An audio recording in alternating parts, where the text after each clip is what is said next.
Well, g'day guys, and welcome to our live performance.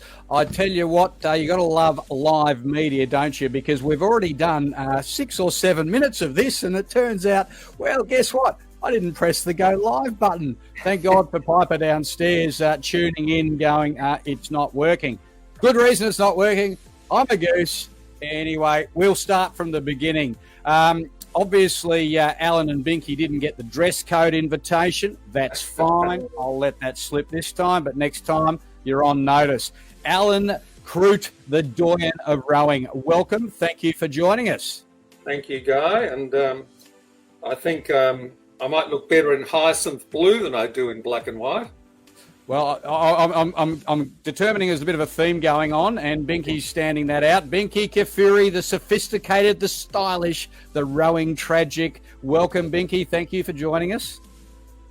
Thanks for having me, Guy. You do look very dapper, and I'm feeling got to do it occasionally. It doesn't happen too often. Hey, look, we're even getting some likes already. See, because some people are a bit desperate to get on board, aren't they? Anyway, look, we've got a huge show, so we've really got to crack into it, especially considering I forgot to press that little button there, and we're a little bit behind the 8 ball. But we've got some great guests joining us. We've got a lot of content to cover. We're going to get through the juniors. We're going to get through the inters. We're going to go to the seniors. Alan is going to be put on the spot. I know Alan loves to give a box trifecta idea of who's going to win things, but I'm going to get a one boat from each division and each class, and we're going to test him out at the end and see how he goes on the statistics. He keeps talking this 80-90% business. I'll tell you what, if he's anywhere near even 50% when you're talking of events with 20-odd boats in it, well, I'll put him in legend status. Before we do all that, though, Binky, I want you to give us a bit of a rundown on Head of Schoolgirls, why it's different, and what that's all about. Okay, well, Head of the Schoolgirls is, I think, the greatest regatta in Australia. It's enormous. There are over 2,000 athletes competing from 41 schools this year. To put that into perspective, there are more athletes in this regatta than are entered in nationals, which runs over a week. And the difference with Head of the Schoolgirls to most regattas is the repechage system that they use. So it is a very fair regatta, even if you have, say, the fastest 3 crews in a division racing together in the heat. The repechages and semi-finals allow the fastest crews to make their way through to the final. And the other wonderful thing is that every competitor gets a final. So yes, it's a huge regatta. There's a huge amount of atmosphere, but it's also one that, as a participant, everyone gets a chance to really compete and do their best at whatever level. So basically they get to race on every day of the regatta. Yeah, and the other thing that I love about it is that, unlike most other school sporting events, all schoolgirls can enter this regatta. So not just those that are part of GSV or part of APS. This is a really inclusive event. So while you see the big schools dominate in the 8s, for example, there are some girls who will participate in this regatta as a team of 1. They may be the only rower from their school, but it's a really inclusive event. How they manage to do it is beyond me, because it must take an enormous amount of work by the organisers, but that's what makes it really so wonderful. The other wonderful thing for the spectators is every 3 minutes a race down the course. So there's never a dull moment. Not much downtime. Actually, on all of that, I think it's important that we discuss strategy, and I think it's really important that people understand you don't go out of the blocks too hard. You just take it easy, build up a bit of pace, and then you lengthen out through the middle. You can have a bit of a push if you like, and then go for broke at the end. And I think that's really important, because otherwise you can come unstuck. Is that a fair comment? I'm referring to the parents. I'm referring to the parents, not the kids. Referring to the parents, yeah. Well, as we know, it's 3 days for the parents who are there every day.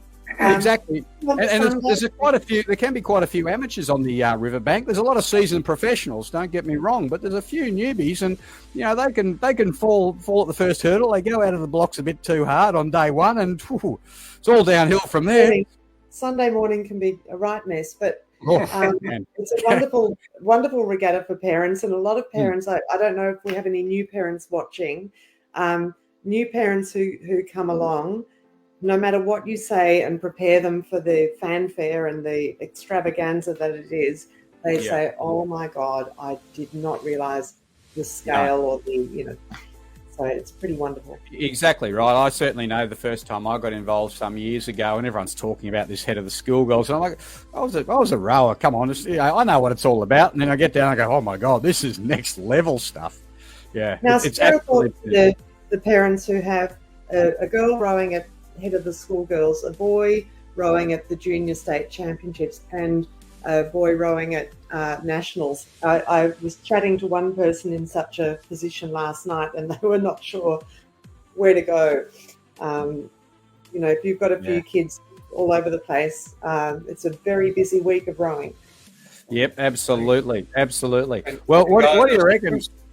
They've spruced it up the last couple of years because they've put in the Crusader white tents, which seems to have created more space. And of course, they've got more schools now on the southern bank. Yep. So there's no real crush on the northern bank anymore. So the schools put their tents behind those white tents. It looks a little bit like a mini Henley, Royal Henley, where you have those beautiful white tents. It's a lot classier, isn't it? Yeah, it is a bit classier. And I liked the walkway last year on the south bank where, they had a viewing platform. I kind of like that too. So I think they've done a good job there. It is fun. I think the last 2 years have been, after a very rocky road there for a while, I think that the last 2 years have been exceptional. Now, really just confirming, Alan, on all of that, rocky road, we are clear. All is good to row from tomorrow, algae. That's fine. We saw the RV statement, and it's quite clear. If they had another reading now that wasn't so good, I wouldn't be telling anybody. They'd let it slide, you reckon? I'd let it slide. Now we're already marching into time. So, Alan, into the juniors. What have you got for us? What are you? Do you want me to explain what my symbols mean just quickly? Yeah, good idea. Good idea. So, many years ago, I decided to simplify things for my rowing group. So, when I refer to J, it's juniors, I, it's inters, and if there's no designation, it's seniors. And then the rest is boat type. So, obviously, Q is quad, F is 4, E is 8, DS is double scull, SS is single scull, and the numbers at the end are just divisions. Yeah. And the kids get quite used to that. It's easy peasy. It's a lot less complicated than the formal one sometimes. I know when you first, for the new parents, and they rock up to the first regatta and they look on the rowing manager and what is this FSC 9X plus 3 minus thing? Yeah, I think the Romans had their day and their numerals should have probably stayed with them. Anyway. Once you get your head around it, I'm still trying to work on it. But this those things that I use are only just for schoolgirls and things. Yeah. So, it's more complex. So shall we start with some junior events? Let's go. Absolutely. Well, event number 7. So I previewed down to Division 4. Yep. So and I don't think I'll explain it again, but just to tell people that sometimes, depending on the size of the division, there's 4 repecharges and sometimes 8. Binky's quite right. About a decade ago, the lady who was running the head of Schoolgirls committee then decided to make this a fair regatta because it was a 4-lane course. She succeeded. Her name was Josie Millard. And now we have a regatta where if you're the fastest boat, you should win. And if you're the second fastest boat, you won't run 5th at this regatta, you should run 2nd, and so on. Okay, let's just talk about Junior Div 4, where there's about 18 entries. Now, Guy, to appease you, Loretto Turak should win this. All right, LP. Okay, so they are 13 seconds faster than all the other boats in this division. So they're rowing at an average of 4:02. Now, I take the average. That's pretty good. Yeah, I'm taking the average figure from the Morongo Junior Stakes and the Furbank. And if it's a Ballarat crew, I don't include the times from the head of the lake because it's on a different service. I don't include pre-Christmas stuff because that form is old. Now, other boats which I included, so I give myself a number of selections depending on the size of the fleet, which you know. So the other boats that I put in contention were Loretto Ballarat, which is rowing a 4:16. Likewise, Furbank 4:16. MLC was a 4:25, but they did have one race, the Furbank Regatta, which I saw that event where they stopped and recorded a 5:42. So they're in there. Strathie is a 4:15. Genazzano is a 4:17. This is one of the few divisions where I left MGGS out, but you could have put them in an MGC. Now, so you would think that this is a cakewalk for a Loretto Toorak. 13 seconds in a 1,000-metre race is pretty significant. I would have thought. Significant. In the draw, they've got an easy draw. Loretto Ballarat actually meet Furbank in the heat, so one of them will go to reps, and the other one is MLC. Oh, Genazzano was in there. Meet Genazzano. So four of my favoured six meet in 2 of the 8 heats. So that's going to be a bit of a battle there. You'll be pleased to know in some of the events, Loretto Toorak actually meet MGGS, which basically means one of them has got to win and one of them is going to lose. Okay. You'll see soon they're in everywhere. So that's sort of done that. All of these events have 8 heats, which gives you eight winners going into the quarterfinals. Okay. Junior Div 3. Now, this is a bloated one. There's 27 entries. So I picked I'm being a bit harsh then, aren't I, Alan, asking you for one selection? No, that's all right. Well, I'm giving my favoured boats, and I've written all this up anyway, as you know, so it's all there. In here, you go for Loretto Toorak. They're undefeated, actually, in the 5 regattas they contested. So that would have included the Lauriston Regatta and the Sacred Heart, or maybe the Melbourne Head, whatever. Strathie were good in a 4:11. MLC 4:08, Loretto Ballarat 4:08, and so on. I put Carey in there with MGC and MGGS, mainly because they did a very fast time in a final in their last regatta. So I'm a bit soft on Carey at the moment. School on the move in juniors. Which is great to see, isn't it? Yeah, it is. So I've got 8 selections there, and really... you could have had Wright and Furbank and a few others in there, but you've got to pick. You get 8 selections, so that's more than enough. In the heats, they're reasonably spread, except that MLC meet Loretto Ballarat in one of the heats. No, that's not right. I beg your pardon. I've just flipped over a page. Let me see here.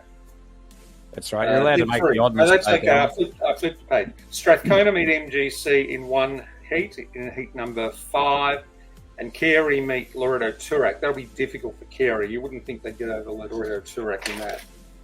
Again, we got Kylie in the green room. She's about to jump on soon. I know you can hear me there, Kylie, so sit tight. The green room, by the way, sits on the side here. We've put champagne and lobster down there, so tuck in, Kylie, we'll see you in a moment. Good to see you there.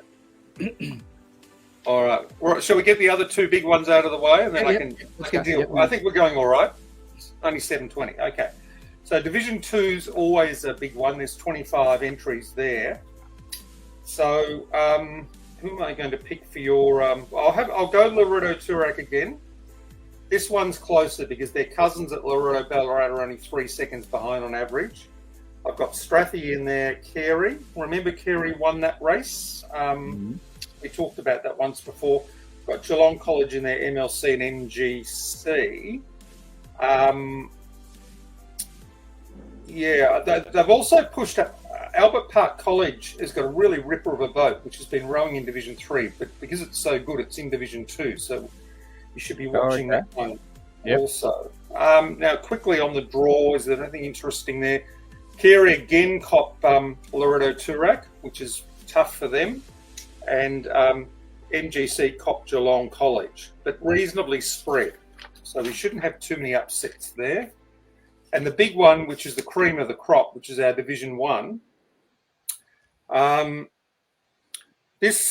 going to make it 4 out of 4 with Loreto Toorak. It's getting boring now, Alan, right? Well, I'm sucking up the Binky big time. I've also got that arm wrestle, remember, with that the daughter of the president of the club. So yeah. Oh, that you were defeated in. Yes, and she's been training, so I'm in big trouble. Yeah. Okay, LT were 10 seconds faster than their nearest rival in this division, so they were doing a 3:46. That includes a very slow day at the Furbank. Then you've got MGGS 3:56, MLC 3:55, and so on. And then it starts to get a bit messy beyond that. On the draw, is there anything interesting there? LT have got a relatively easy draw. Loreto Ballarat face MLC in Heat 4. That'll be difficult for both of them. And in Heat 7, MGGS have Ballarat Grammar. Ballarat Grammar's quite handy these days. So that's that. Now, if we just do quickly singles and doubles. Sure. I just want to comment there, Alan, that 3:46 these Year 9 kids are going. That's pretty impressive sort of speed, isn't it? Particularly when you remember the Furbank Regatta had a headwind. And so all the times at Furbank, which is a third of the sample pool, were slow. Yeah, and right. Sometimes they don't take times, but they haven't been too bad this year. Now for a change of pace, in the single scull... sorry, Alan, I just realised they're going a lot quicker than us masters go. Well, they're kids. What's going on? Their bodies haven't been wrecked by too much meat and alcohol and... Alcohol. Coffee, Alan. We don't drink on this show. This is a kids-friendly program. We drink coffee. Yeah, okay. All right. Now, in single sculls, this is a reasonably big event. There's 17. The winners of these events, Corowa's Violet Whitehouse, I'm assuming it's Whitehouse, it's spelled Whithouse, is undefeated, having won the Morongo and Junior Stakes. And her teammate, Abigail Phillips, was winning bronze at these regattas. So they'd be your two favourites, with Sienna McFarlane, the younger sister of Anastasia, who's a well-known rower from Corowa up in New South Wales. You'll see some funny names because, as you know, at Head of Schoolgirls, the schools write under their school names, not their club names. So there's lots and lots of funny names which are actually Corowa, New South Wales. And in the previews I've done, I've put in the club names as well, so people can tell. Yep. Okay. So I think that's very open, that event, though. Violet was rowing a 4:23 at States, Abigail a 4:43, Sienna a 4:31. There's no one there that's close to them. Interestingly, Binky, Jessica Durand was in that race, younger sister thereof. But she's scratched today, which is a real shame. So I don't know what's happened there. Anyway. And we might uncover the odd surprise packet in here. But considering there's 17 entries, those 3 or 4 look pretty well. And I haven't known. I'm going to go for Violet. I should have my cherry red on, my Corowa colours, but why not go for Violet? So Violet is your call? Yeah, why not? All right. Okay, I'm writing all these down, Alan. I'm going to be checking. over the weekend. Well, if you can get those sunglasses off, you might be able to see. They hide my wrinkles, Alan. I was saying about a misspent youth, wasn't I? Yeah. Okay, double sculls. This isn't a big fleet, but this is a really nice race because you've got the lead Corowa double scull and the leading Toorak College double scull have both won 2 regattas each. So I can't remember when Toorak College last won a Head of Schoolgirls event, but it's been a while. I just can't remember them saluting. Corowa in these small boats has been doing particularly well. And this Corowa boat's got that lass in it who I mentioned the other day, who if she wins, breaks that Corowa record, etc., etc. This is evens really for me. Corowers rode a 4:30 at States. The Toorak girls rode a 4:36. So 6 seconds. The Barwon girls aren't out of it. They'll row as Cardinia in a 4:39. Great race. I'll have to be loyal to the old school and go for Corowa again. And that school's never won 2 gold medals at any head of Schoolgirls, so that might be another record perhaps. Excellent. And in terms of draws there, look, it doesn't really matter with the single scullers because it's pretty thin on the ground. And I noticed the Toorak College girls, the lead crew there is in a different heat to the Corowa girls, so that's good. Yeah, that's right. One's in heat 1, one's in the heat 2. The winner of those heats go directly to the final, so that's different to all the other events that we've been talking about in juniors. And in single sculls, that's a quarterfinal repechage job because there's so many of them. But there'll only be 4 repechages there. Can be a long way round for a few of them, though, can't it? Yes. So have you made all those notes? I've jotted that down. Don't worry. Yeah, good. I can have a rest now. Yep. You can have a rest because we've got to grab Kylie out of the green room. You can put down the champers now, Kylie, because you're coming in. Kylie, welcome to Kylie Tavasci. I did pronounce that correctly, didn't I, Kylie? Pretty good guy. Excellent. And I do apologise. I have misspelt this in other locations, and Alan pointed out to me this morning of my poor spelling. I did go to Scotch College, and I can assure you we're not renowned for our spelling skills at that place. But put that aside. It's great to have you on board. What I really wanted to bring you in for is a couple of things. One is you've been on here before. Well, not on the video live feed, but we've done a podcast together with you and Julie from Sale as newbies to rowing. And at that point, I wasn't really aware. I mean, obviously, during the conversation, it dawned on me that you guys were dragged in by your kids. And so that lured you into this amazing sport. And I wanted to get you on board because A, you're a parent, but B, you're now a rower, and I think that's fantastic. But let's go straight to the parent side of it. On the eve of Head of the Schoolgirls, and I know this is not your first rodeo, but are there nerves, or is this about time, or is this a bit of relaxation? We're at the end of it, or near the end of it, or what's your thoughts? Oh, that's a hard one. I don't know about nerves because neither of them are with me. They headed off to Geelong at 1 o'clock today because, as you know, it's about a 4-hour, 5-hour trip from where we are out in Gippsland. Yep. For my younger one, she's a Year 9 quad sculler this year. It's her second head of Schoolgirls. She's really excited / sad because it's the end of the season for her and she just adores rowing. And particularly with their school, how they get the gappies in just for a year from England.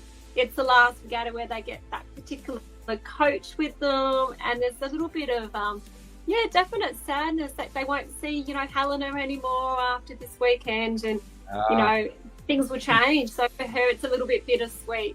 Super excited, but sad that the end of the season is quickly approaching for her. I think sport in general is like that, though. It does have, and they say this thing about the. I'm not sure there is a term for it, but I can't think of it off the top of my head. And I know elite athletes, especially after the Olympic Games, where they've just had years of focus and drive and dedication for this one moment, and that one moment might be, if you're Usain Bolt, 9 seconds of your life, and then afterwards, what happens? And I think the school kids get it even harder because it's such a big part of, especially the youngsters, right? It's such a big part of what they've ever done. I'll just jump in there. I said to you, Guy, I've made a couple of notes for this evening, which is not like me, but one of the things I thought, parents of the Year 12 rowers should prepare themselves for the high emotion of that era coming to an end, not just for the student but for the parents as well. The girls in Year 12 have put 4 years of school rowing in, and it's kind of the end of that phase of their rowing life, certainly, and a big part of their rowing identity and school identity, and also for the parents who have developed these friendships over the years standing on the sides watching, I can say there will be lots of tears from parents and girls at head of the Schoolgirls. Something you haven't experienced. I'm so glad you said that. Yeah. It's so true. I'm so glad you said that. I remember when my daughter gave up rowing, and I understand why she did. And she's watching this; she's going to go crook at me. But I was devastated, because I just got so involved in it, and because the schoolgirls, and I've said this many times, they do it so much better than what the boys do, and so you get so much more engaged in it than with the schoolboy rowing. And when it ends, you're just like, oh my God. I'm really glad you brought that up, Binky, because that's absolutely spot on, especially those at year 12 and they've gone through the whole process. Yeah.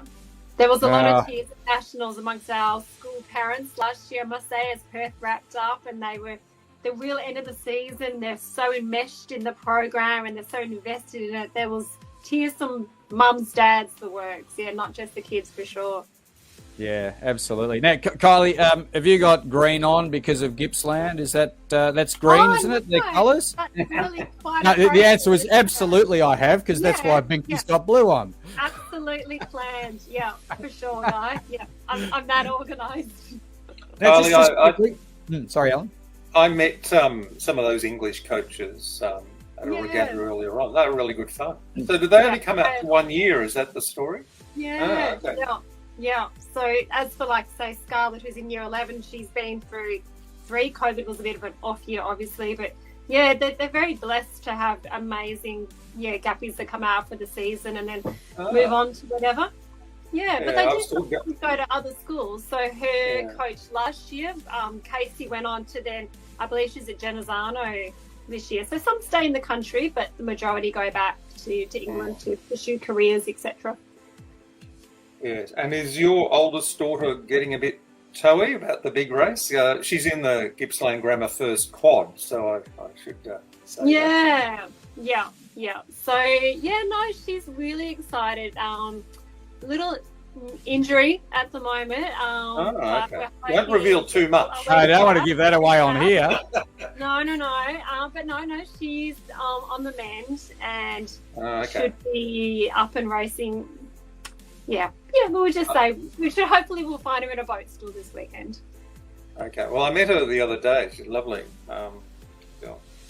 And just one final one from me. I see up at Nationals that you're supercharging that boat. You're giving Ruby a rest for one event, and you're putting somebody in the bow who we all know. We do, yeah. And the you want to tell us about that?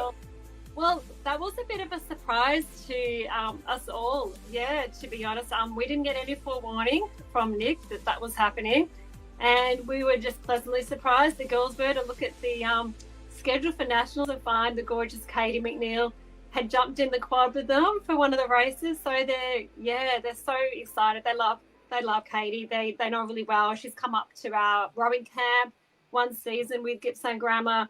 Her dad's hung around. He's always at our tent having a yak and a bit of a socialising. Same with her mum Freya. So we're good fans and big fans of the McNeils and super excited to see what the girls can do.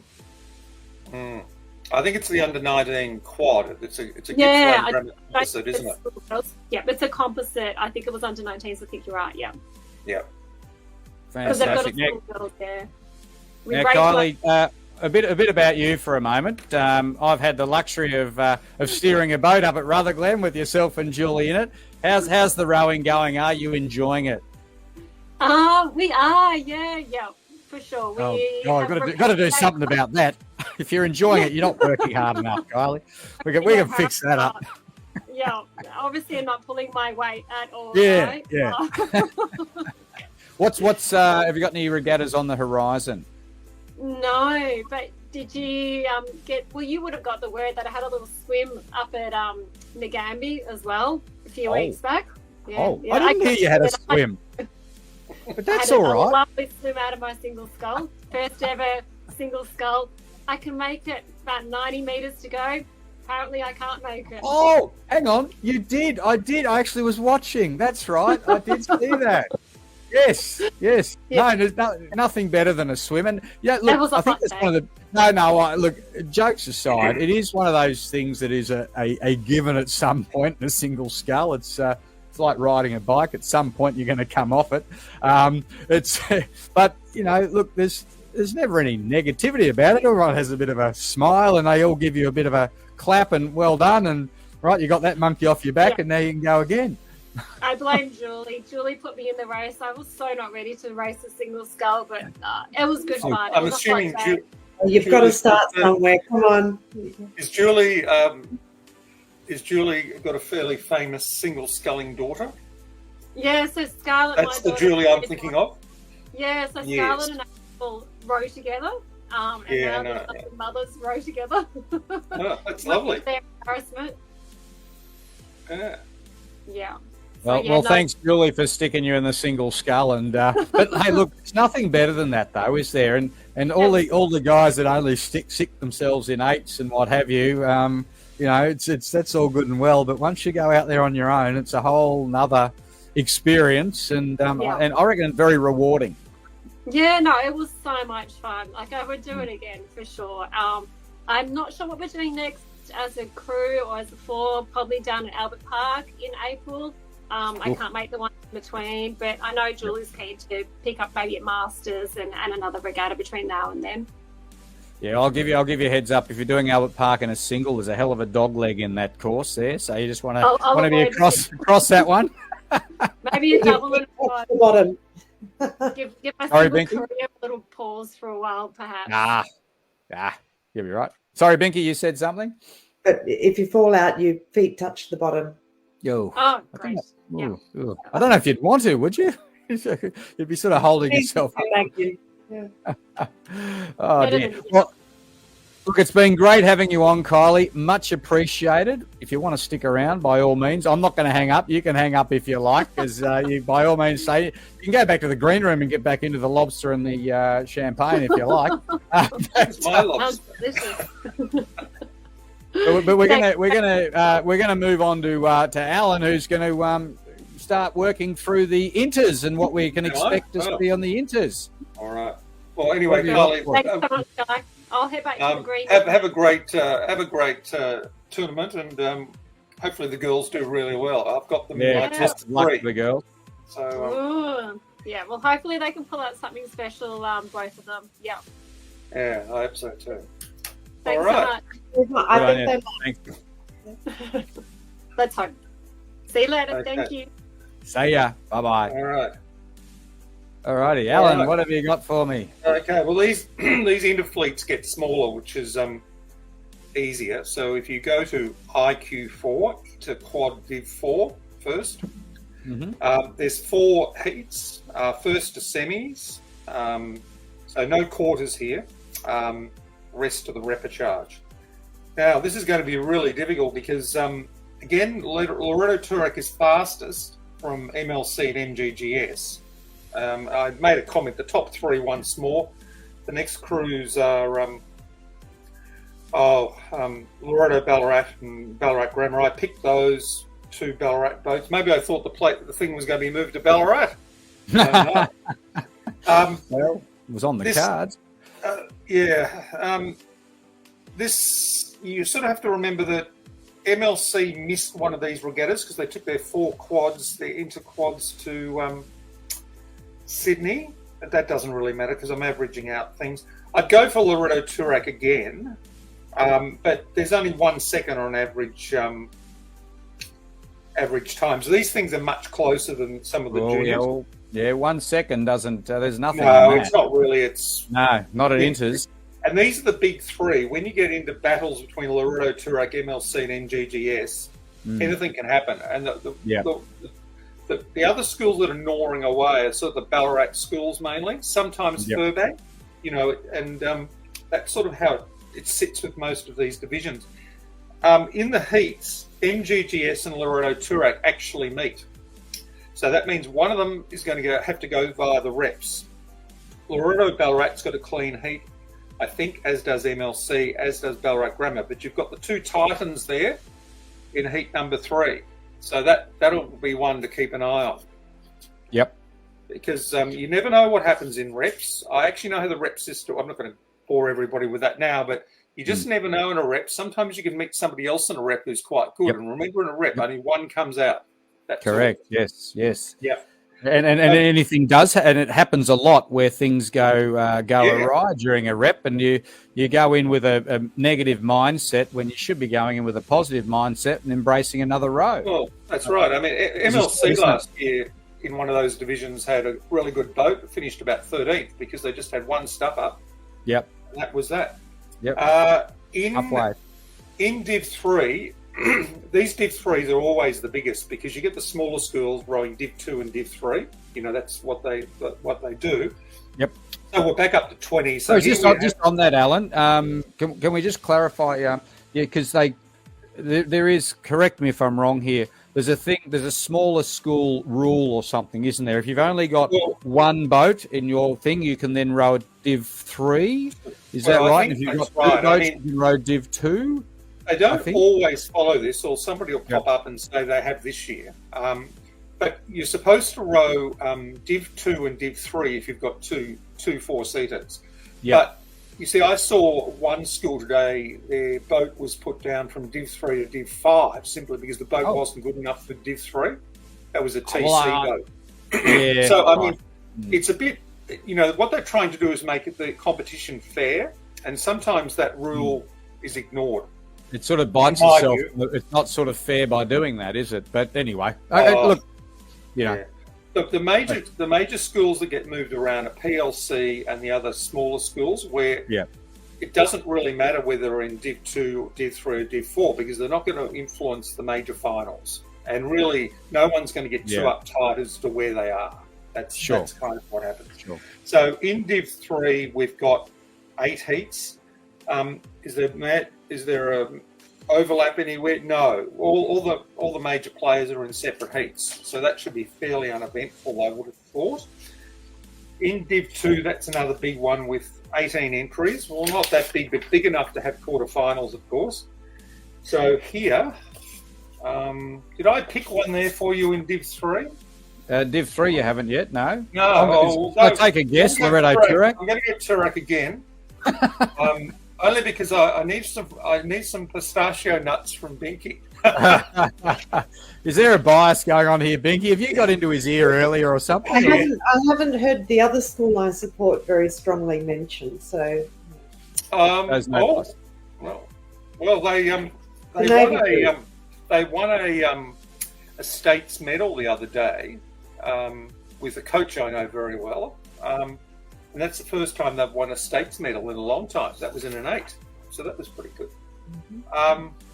Okay, Div 2. I should declare. Well, this one again. LT is averaging a 347. MGGS is a 350. Look, I'm just going on the plain figures here because I've published them. But what you'll find is these other the two big schools other than LT are going to win some of these events. LT will win a lot of them, but I'll give you the figures in this one just to show you. LT's a 347, MGGS is a 350, MLC's a 353, Ballarat Grammar's a 351, Furbank's a 353, and Wrighton's a 353. Okay, so I've selected 6 there, and there were 3 other schools only to break 4 minutes. Now, realistically, the reason I picked 6 is I'm saying any one of those 6 crews could make an A final. Yeah. Okay. Yep. And that's what I'm trying to do. With regards to heats, well, this one is a stinker, I'm afraid. Wrighton, Furbank, and Loretto Turak are all in Heat 3. So there's 3 of the 6 all face off in the one effort. So that's going to be particularly interesting. Okay, moving on. The first of the 8s. This is what I call the Dodgem car division. Sorry, Alan. I've just. What was your Div 2 call? I'll go Loretto again. Oh God. Okay. Well, you're forcing me to do this. I know I am. No. Because everybody can see which boat. I haven't. They're just about in every one. Now, there's no Loretto in this race. Yeah. This is I think a really great division. This is Inter 8's Division 2. Right. And so what happens here is you get all these Geelong Grammar kids that have come back from Timbertop. They've got four 8s going. Yep. But they're not quite proficient at the craft just yet, which means sometimes the boats... They've done a lot of ergos, though, haven't they? They've done a lot of ergos. Yeah, that's right. Yeah. But this should be a ripper of an event. I mean, Wesley and GC, Geelong College, are so close. 350s at States for Wesley, 351 for Geelong College. Carey won the B final in 353. Haileybury were C final for memory, 358. MLC, which is one regatta, did it 359. So I've got any of those 5 could do something. Then you've got Geelong Grammar seconds, which haven't got the times yet. But you see, those Geelong Grammar girls historically improve very quickly. Yeah, because they've just come out of that. They've had no rowing for a year, and then as you get closer to head of Schoolgirls, their trajectory goes right up. The heats there here are fascinating, though. In the first heat, you've got Geelong Grammar's 4ths, Geelong Grammar's 3rds, and Shelford. Now, how about that for a heat? And one of those crews is going to make a semi in a prize lane. 2 or 3. Yeah. How about that? That'd be the 3 least popular boats in that event in terms of picking winners and losers. Geelong Grammar should get through in their heat. There's 2 Carey boats here. The better Carey boats in heat 3 against Wesley. That should be a ripper of a heat with MLC. I mean, you've got 3 great boats there, and Geelong College and Haileybury together. So the lucky crews in heat 1 will be sleeping very well, I would have thought, with that draw. Excellent. Hey, Alan, you know what I'm going to do? I'm going to put you on hold for a moment here and just hold that thought, because there's a few people in the green room, and if they stay there too long, they're going to consume all of our champagne and eat all of our lobster. Right. Okay. So we don't want that. That'll get expensive. One of these people is Rob Manning, who is currently driving the Wesley boats as we speak. You did mention Wesley, so I thought I'd bring that on. He looks like he might be chatting, so I'm going to bring him in. He's going to get caught out mid-conversation. Oh no, don't look at the phone. You're driving, Rob. I'm just to ring Rob in quickly, and then we've got Steph, who's about to come on very soon, live from the Sunshine Coast or News. I'm not sure, but they're in the green room eating those lobsters. So we better pull them out of there. We'll bring on Rob. Rob Manning, welcome aboard. How are you? Good, thanks. Guy, yourself? I am very well. I don't know if this is really smart of us to be doing this while you're driving a boat trailer, and we have you live on our great live show, brought to you by, of course, RowMann Repairs. Hey, Rob, I just want to... Of course, Rob Manning is RowMann Repairs. He is the guy. That is why we have him on. I've got something I want to clarify, Rob. And this is an ongoing discussion down at our rowing club, and it's in relation to cleaning the boat after you come out of the water. Now, I know it's got nothing to do with head of Schoolgirls, but there's a school of thought that you use soap, and there's a school of thought that you don't use soap. And this is not an environmental thing. I'm assuming the soap that everyone uses is environmentally friendly. This is about protecting the boat. So can you please clarify, Rob, what is the best practice on cleaning your boat out of the water? All right. Now, the first thing you have to remember, we see a lot of boats that are stained from the Yarra. Now, the Yarra and all waterways, the water has tannin from the leaves and the mud in the river. Yep. And if you're washing your boat, what you're doing is you're compromising the paint. Detergent, at the end of the day, is a solvent, and the solvent over time will compromise the paint, open the pores of the paint, soften the paint. And what tends to happen is the actual tannins from the river or the waterways will eat into the... and the only real way to get rid of them is to give them a good acid wash or a full cut and polish, or wet rub with wet and dry sandpaper, and then polish to seal them up. So the best way to do your boat is to rinse it with fresh water after you've rowed, wash it down with a microfiber cloth with fresh water, rinse it again, and then chamois it dry. Now, if your boat comes off the water and you've got muck on it and the river has oil or whatever, mud on the side of the boat, by all means wash it. But my recommendation is to prolong the whole life of any boat is to avoid using detergent every day. what it will do, it will muck up the hull of the boat. So.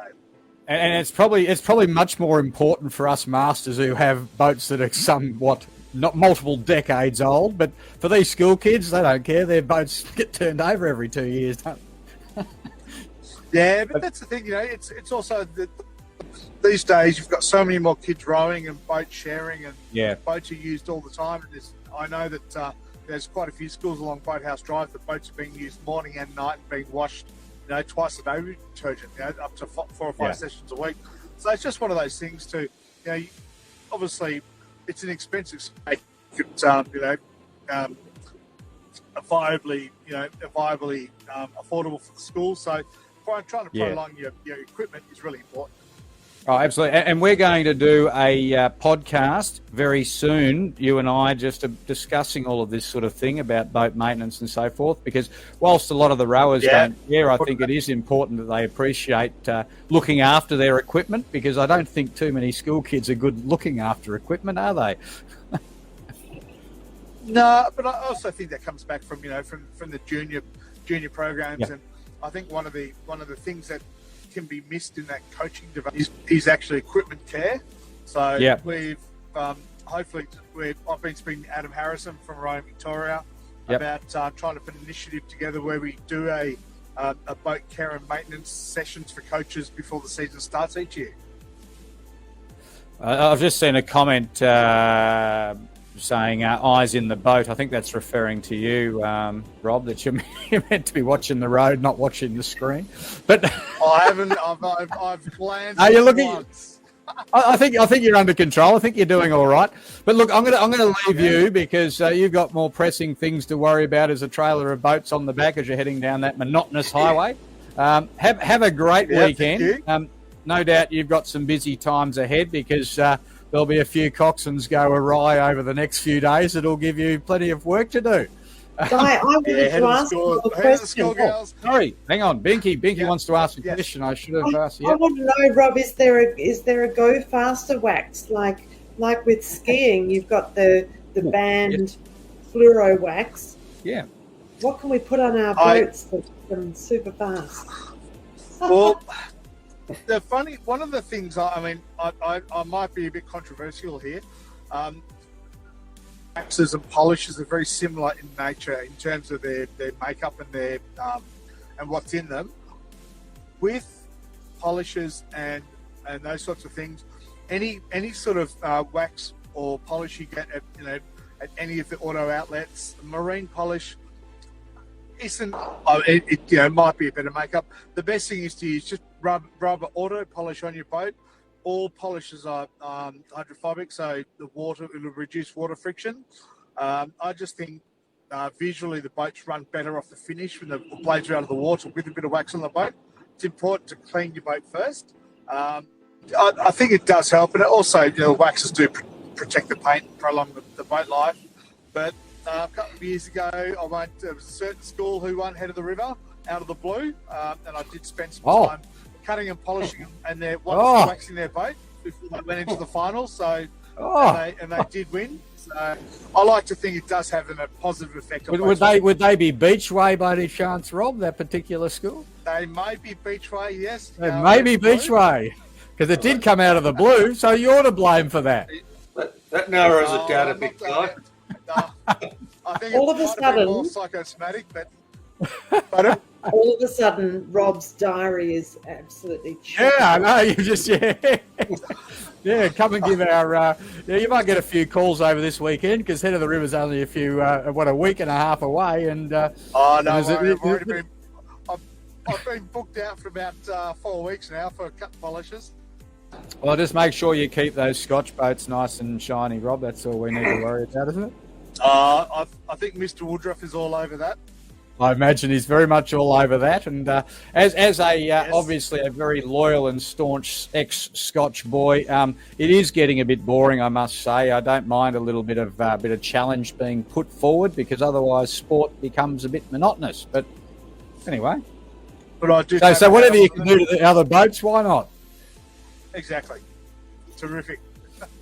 Anyway, look, I'm gonna leave you, Rob, because you can concentrate on driving, and we are really excited of who's coming up in a second, and we've got to get her out of the green room because she'll be into that champagne and lobster in no time.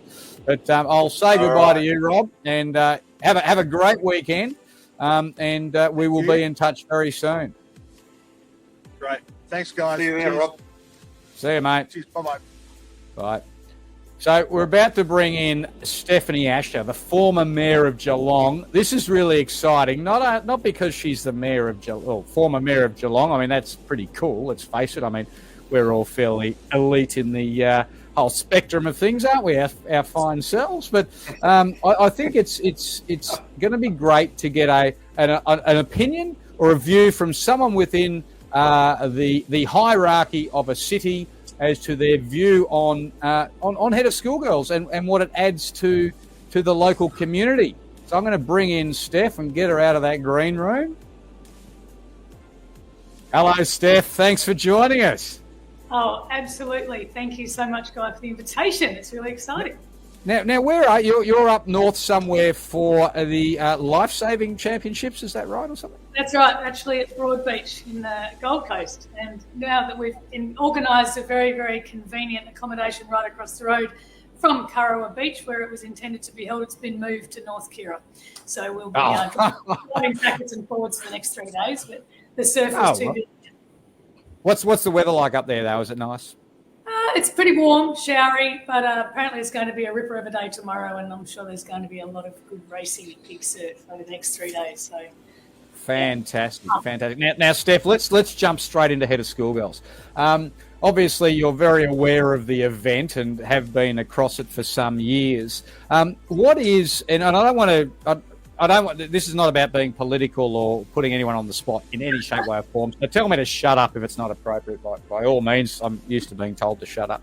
But what's the internal view within council of this event, generally speaking? Obviously, not everyone's always on the same page because you wouldn't be on council if you're always on the same page. But what's the general view? Do they like this event?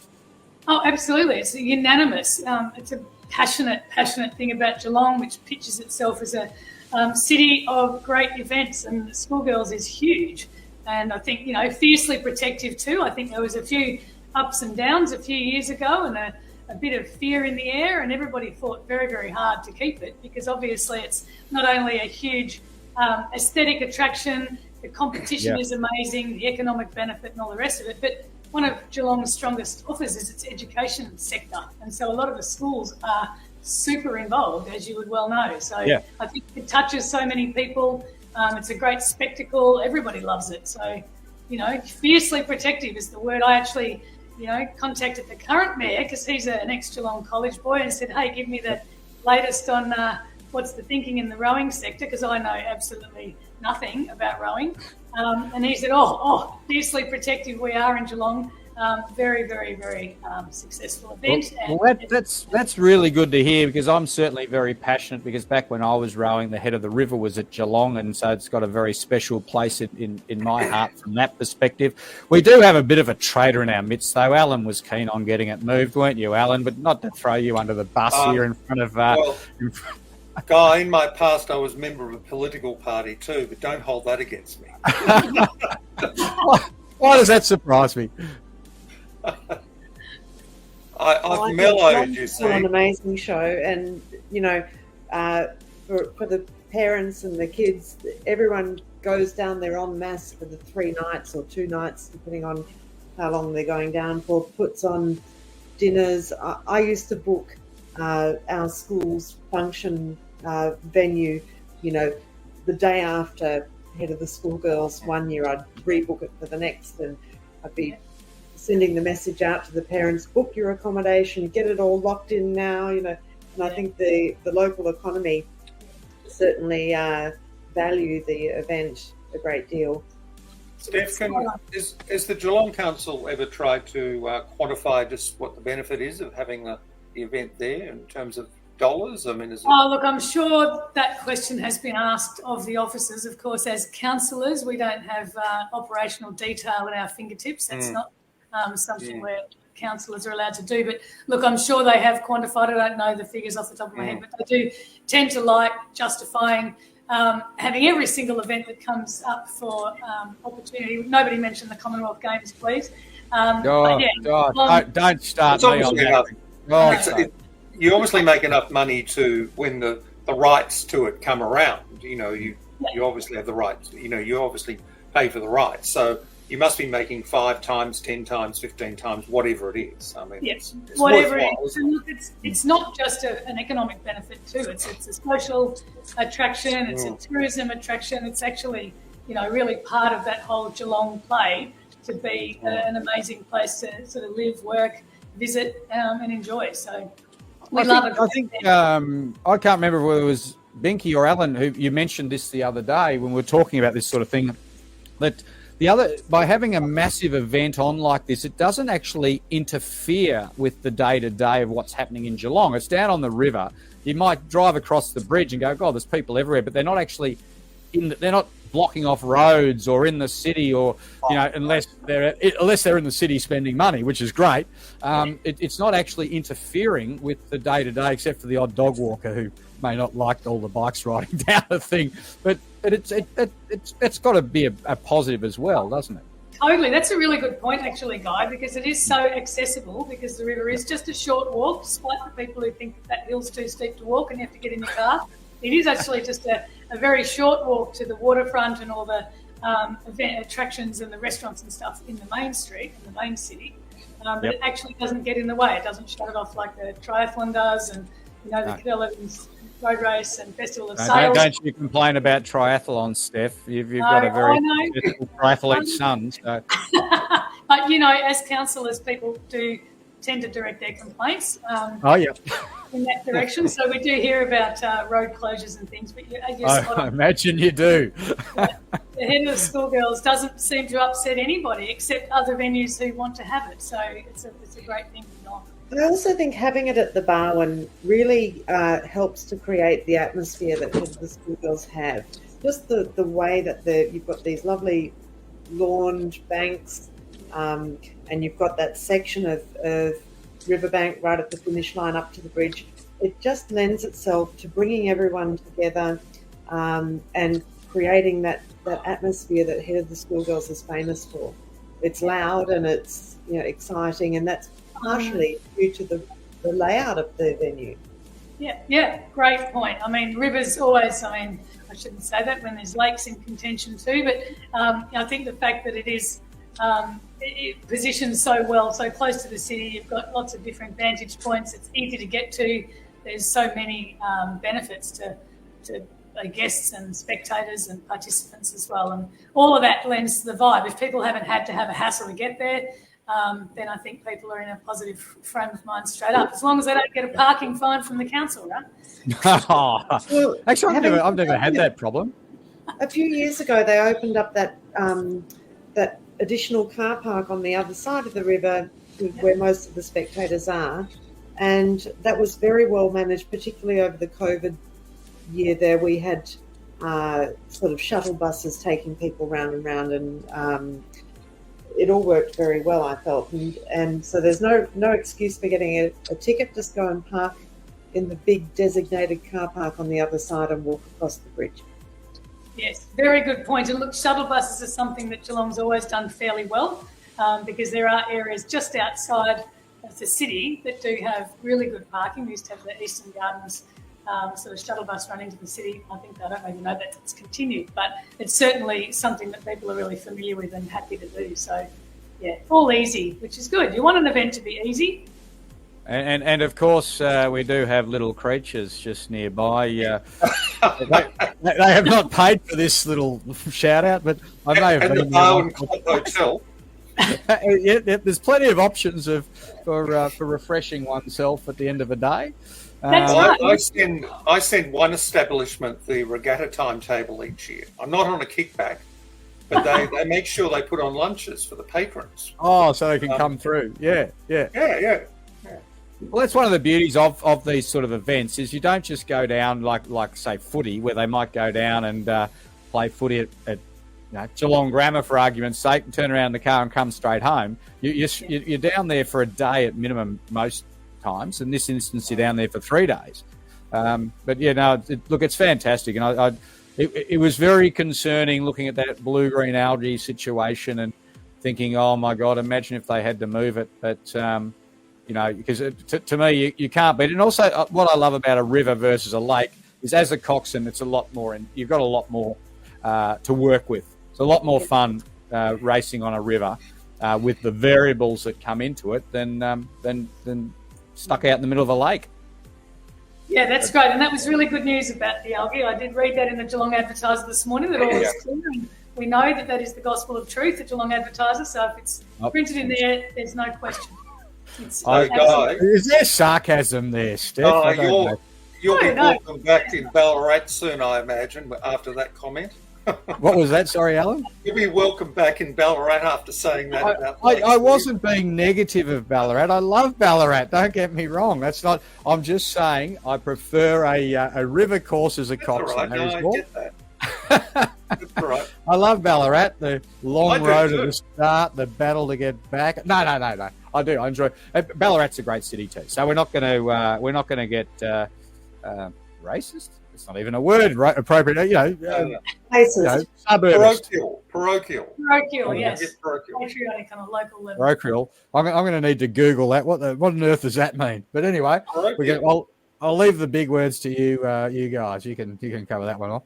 I'll take it anyway. Either way, Steph, it's been great having you on board. Enjoy. So, how long are you up there for? Sunday night is the finish of the competition. So back in Melbourne on Monday. And you will have numerous parties of your family competing? Only one at this one, actually, because we have Vic States next weekend and another one's competing at that one, and the other one is in Tasmania doing a triathlon. So everyone's everywhere. Oh, God. Growing season at the moment. Everyone's everywhere. Okay. No, I'm not still on the council. I am no longer a councillor.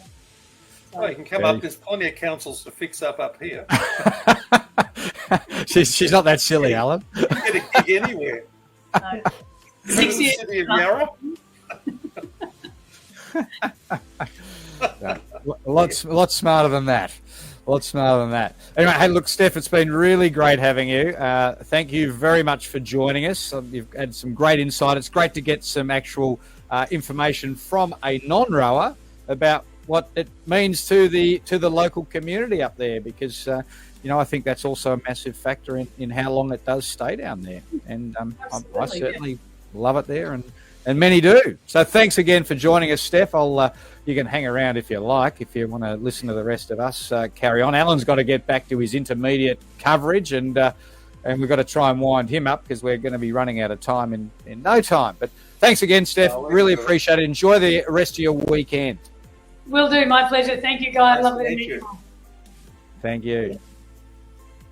All right, Alan, what did we get up to? I got a bit lost. We were doing that. We were doing that Dodgem car event. But did I give you a selection for that? Since what I didn't have is just you're into quad Div 1. It was Loretto Toorak, wasn't it? Oh, no, that was Div 2. We haven't got to Div 1 yet. We're still in Div 2.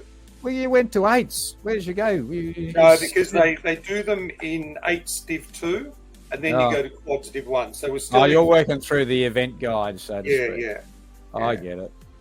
Yeah.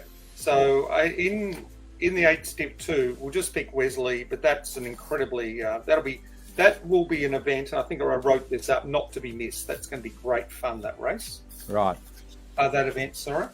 Now that's Wesley. Wesley, you have there. Wesley will go there, and that's assuming Rob Manning gets the trailer down there safe. Well, I just was wondering whether the insurance premiums on those boats have just gone up. Oh yeah, we better not dob him in, had we? We better keep that one quiet. Good point. You press the record button this time.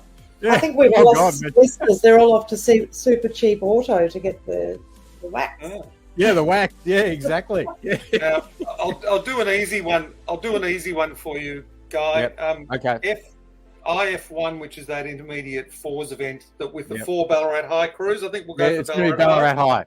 I think we'd probably pick the Inter first there. For the people that are going to watch that, Ballarat High 1 is the inter-first, and Ballarat High 4 is the junior first, which I think is going to be the two boats to... so in order of seniority, for lack of a better word. Yeah. Now for the big one. Quad firsts. Yep. Big one. Yeah. I mean, this was really hard. I mean, sometimes when I do these previews, it takes me 20 minutes to pick the 6 boats. This took me 2 hours, and I think I had to go away and do something else for a while. This is really hard. So you've got MGGS and LT were the ones first selected. MGGS has been averaging 343, LT 344, and Furbank 345. You can't get much closer than that. Right. Both MGGS and LT sent their boats to Sydney, so they missed the Furbank Regatta. Right now, I had a 350 and Loreto Ballarat a 348. So those were the 5 boats I selected. You probably, just because I've been consistent, I'm picking the fastest one just to appease your system there. I'll go MGGS there. Yay, we got something different. Well, Binky, how's that? He's going crazy. On the finals day, I think the whole crowd, if it's not MGGS, MLC or Loreto, the whole crowd will go nuts because those 3 schools are going to be winning so much stuff that if it's not them, there'll be a roar. Into 8s, this is a great division too. This, when it started out, the quality of this division wasn't that high. It's still not, none of these schools will row baby 8s from these girls at nationals. Okay? They won't, but they're getting closer to be able to. The standard's much higher than what it was. And this is also a magnificent event. I mean, Geelong College, Wesley again, Caulfield Grammar's put their a good crew in. Geelong Grammar and Lauriston, I mentioned. This was the division guy where Geelong Grammar hit Lauriston the other day. Remember I told you that? Yeah, we mentioned it I think last week. Yeah, Carey, a good 353. I mean, this is a great division. And in terms of the draw, well, there's only 2 heats here, first to final. I didn't mention the draw on the first quad. I'll go back to that in a second, just briefly. Wesley's by itself in the draw, and Geelong College is on the other side. But with first to final, that's a hell of an incentive to do well tomorrow. Straight into the final in the centre lanes. So you'd want to win your heat, wouldn't you? Yeah. There's only 7 in that division. Right. So there's one heat of 4, one heat of 3. Just going back to the quad, because I didn't mention the draw there. Loreto Ballarat and Furbank are in one heat together. This is good. MGGS and Loreto Toorak are in another heat together. Yeah, right. So they can't both... Some good heats. So that makes it more interesting because one of them... Yes, one of them's going to have to go the long way. Yeah, the long way around. Yep. The double skull actually, just to jump in there, Binky, what's your thoughts on that? I'm all for the long way around. I don't, the old repechage way through. I'm all for that. It keeps you switched on. It keeps you focused. Races. Yeah. Apart from the opens, they're 1,000 metres. One race a day is not a lot. No, in other regattas. So it's more in Schoolgirls if you happen to cop. Say MGGS loses that and Furbank loses theirs, and they're only a second or so apart, and one of them's going to go out. That's the problem. And I think you're better to get through. Generally, I think get through. I think there's a bit of mental stuff that goes on with the girls that, it's all a great big disaster. But exactly why I asked you, Binky. I knew you'd go down that road. That's exactly right. The mental thing is absolutely number one when it comes to that part. It's just another opportunity to race, and in some respects, it may be to your advantage. Absolutely. And if you're going to be the winner, you've got to be able to beat everyone. You don't just sail through. You've got to be able to beat everyone at any time on any given day. That's what makes you the best. Just on that 8th event, we'll go for Wesley again, just for fun. Okay, 2 Wesleys in the 8s. Look at that. Yeah, that's right. Well, they won it last year. Assuming Rob Manning gets them down there in one piece. Well, I suppose the beauty is if Rob does go a bit pear-shaped, at least he can fix them up before them. They might be in a borrowed boat. In the double skull, I think the Sacred Heart girls will win here. You've got a Hearn in there, whose big sister was very good in double sculls a few years ago. The Genazzano crew is good too. So I think those girls, there's no great, I think those two boats are the best there. And I know that family, that Hearn family. Yep. And I was Eliza was the big sister, and she was a favourite years ago. So I'm going to go for Sacred Heart there. Yep. Bit thin, that event. There's lots of newies in there. We might see a surprise, we might not. And of course, the next one we don't need to talk about much because it's intermediate year 10. Style. And there's a certain lady called McNeil in there. Yeah. So that's done. Well, yeah, that's done. Look, it's never done though, Alan. Never say that. We don't want to jinx it for her. Yeah. Well, never done. She is. I mean, the lovely family, as said before. I remember up at the Gambie, she went past, and I said, "Oh, well done, Katie," and she said, "Thanks, Alan." And then I said, "What are you rowing ahead of Schoolgirls?" And she said, "I haven't decided yet." And then she said, "Can I be the first?" I said to her, "Can I be the first to know?" Anyway, I get this text at 10:30 one night, and it's her dad saying, "You're the first to know. She's entered intermediate single sculls ahead of Schoolgirls." So I thought that was a nice touch. Lovely. Yeah, she should win that. Interesting, she's in the same heat as the second favoured girl, Ariel van der Poel. There's 8 heats, and they're in the same one together, which is just crazy. 8 heats. So you really putting yourself might not know that her Katie's father was a very handy rower, and I believe still is rowing from time to time. But Andy has a long history of rowing. There is a lot of that, isn't there, in this sport? There's just so much longevity through families that drag their kids into it, and and then they stay involved, and you get generations of it, which is sort of fantastic. It's like the Tavascis in reverse. Yeah, in reverse. That's right. Yeah, isn't that great though with Kylie, and Julie as well? They're both, getting in the boat. There is on my podcast. I'm pointing to a thing like as though there's a link up there. There's not a link up there, but there is a podcast with those two guys about their journey. I should mention that eldest daughter Scarlett did win this event that we're just talking about. I mean, she did win intermediate single sculls last year at Schoolgirls. And Binky, you'll remember, she did very well at Nationals, didn't she? Did she win a B final in Schoolgirls or something like that? I think she entered as an in a senior event, and she did exceptionally well. And the reason they're not doing that this year is they're going all hell for leather to win that quad event. It did remind me, Alan, I should just jump in here. Kylie sent a message saying that if you wanted to know why Ella's sister Jessica scratched, she's been moved in a junior crew, as a junior crew member is now unavailable. Oh, okay. Right. Oh, so she moved into a year 9 Div 3 boat. Yeah, right. Yeah. That clarifies all of that. I was looking for. I've never seen Jessica row, so I was kind of looking forward to that. So I'll have to find out where she is. Do you want me to go into seniors, or do you want to have? Let's get cracking to seniors. Okay. We're marching through the time. All right. Okay. All right. Start with event 27, which is quad Division 4. You've got a Corridor boat here, which is actually their interfirsts who are rowing up, and they actually won at States. This boat wasn't Division 1 in Inters; it was Division 2. And they won at States the other day at a 9:04 from MGC in a 9:09 and Strathy in a 9:10.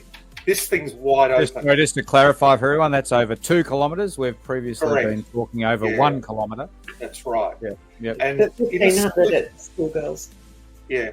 In the split event at Junior States, the Corridor crew won a bronze. So I think they ranked probably 6th or 7th in that fleet.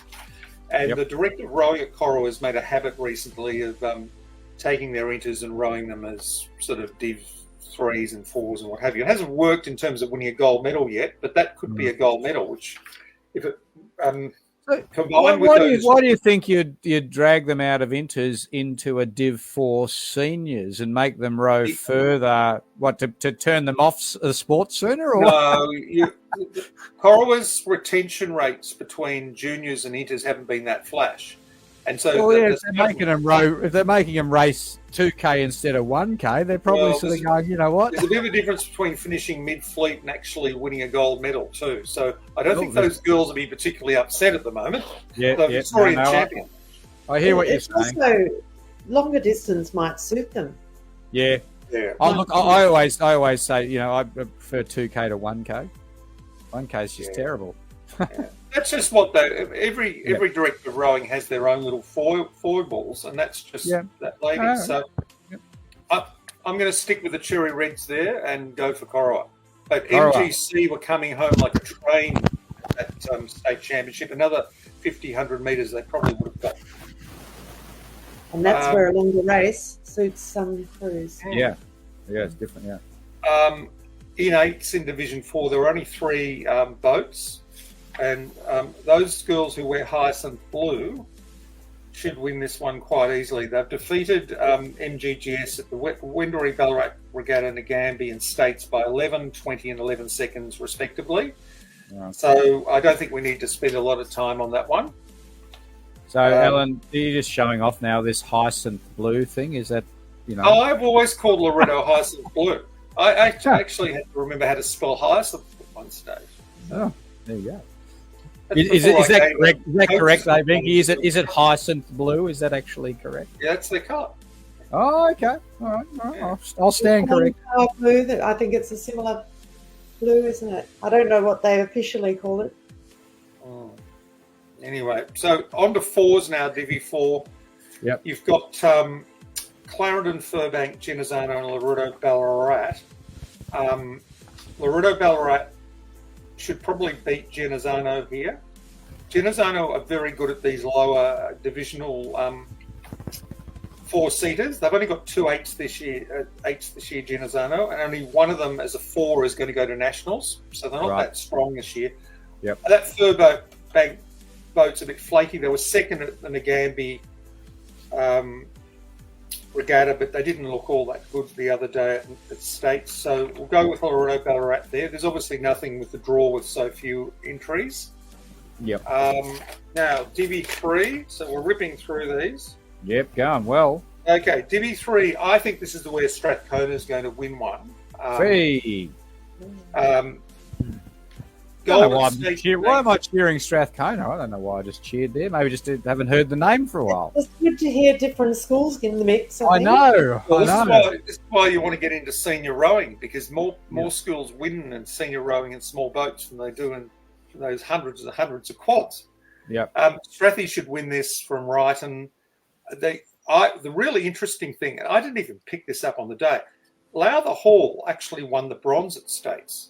Oh. I didn't pick that up on the day. I must have been chatting because it was in Division 3 and I don't really tune in sometimes.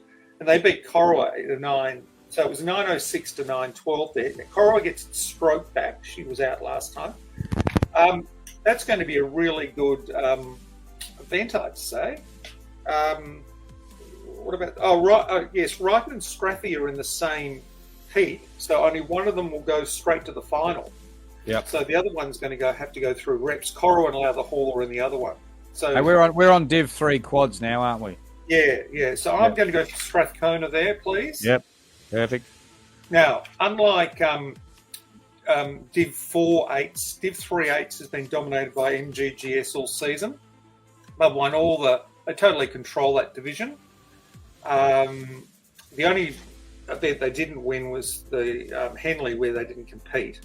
Yep. So I think they're going to win this. It's usually pretty hard to win if you don't compete, isn't it? I don't know. I found. Yes, pretty good.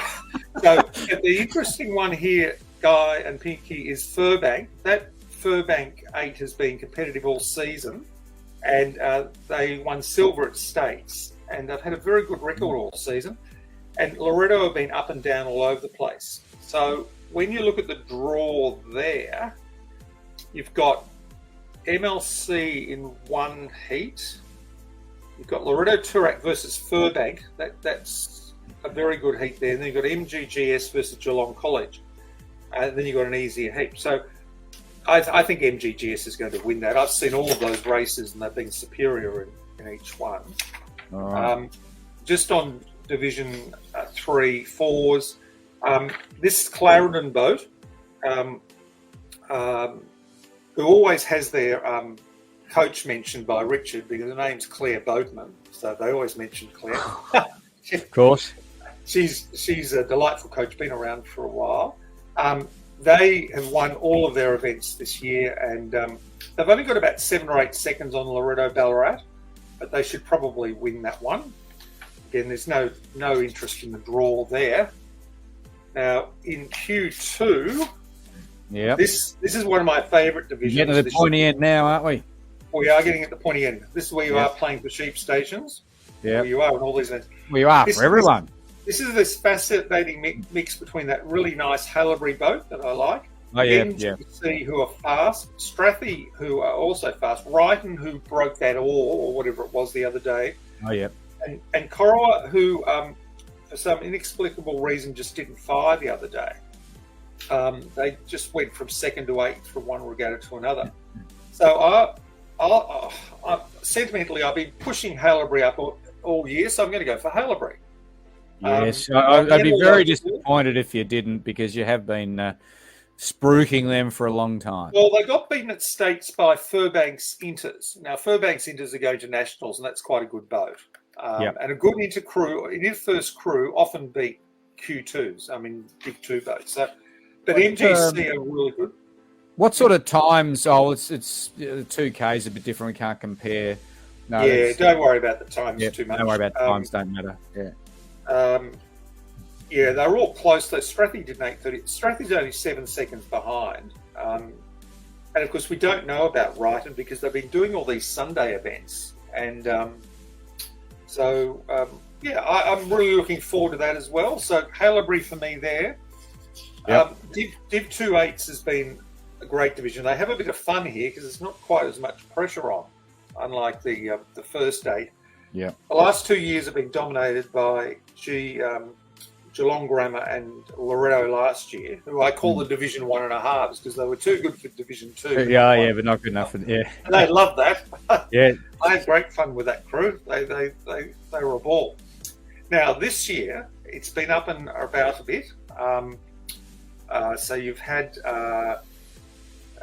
let's see, Loreto Toorak were a 7.54 at States, MGGS were an 8, MLC were an 8.03, and St Catherine's, that's right.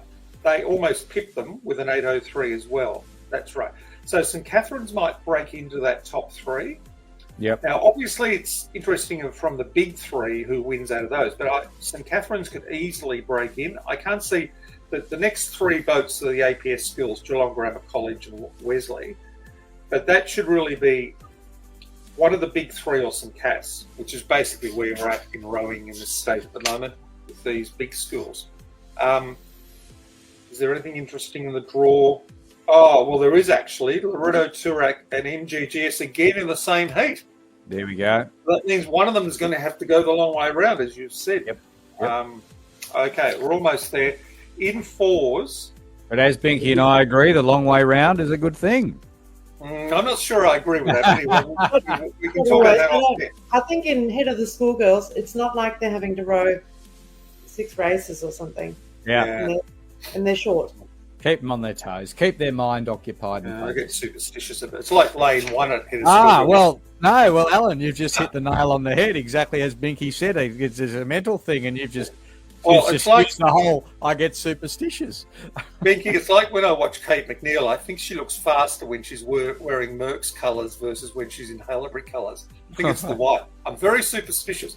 You watch those Barwon girls do better in Cardinia colours. Yeah. That's how superstitious I am sometimes. Yeah. Okay, F2 quickly. Hang on. Who do we have for Div 2 on 8s? Loreto. Oh, yeah. Okay. Yeah. Yep. Okay. Look, here I've got Loreto Ballarat.